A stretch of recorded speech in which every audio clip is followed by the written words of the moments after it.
Matapos utay-utayin ng Energy Regulatory Commission sa 4 na koleksyon ang biniling kuryente mula sa wholesale electricity spot market, inanunsyo ng Manila Electric Company o Meralco ang dagdag singil ngayong Hulyo.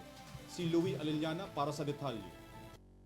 Kinumpit ang Manila Electric Company o Meralco ang dagdag singil sa kuryente ngayong buwan ng Hulyo. Ayon sa kumpanya, epektibo ang pagtaas ng singil mula 9 pesos and 45 centavos per kilowatt hour noong Hunyo patungong 11 pesos and 60 centavos per kilowatt ngayong buwan. Katumbas ito ng 2 pesos and 15 centavos na dagdag kada kilowatt. Dahil dito, maaaring umabot sa 430 pesos ang net adjustments ng mga kumukonsumo ng 200 kilowatts kada buwan, habang papalo naman sa 1,075 pesos ang monthly billing ng mga kumukonsumo ng 500 kilowatts.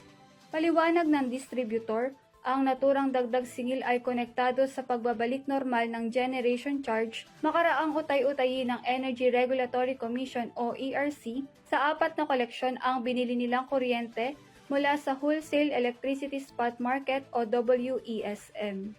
Para sa EuroTV News, ako si Louie Aliliana, sumasaludo sa bawat Pilipino.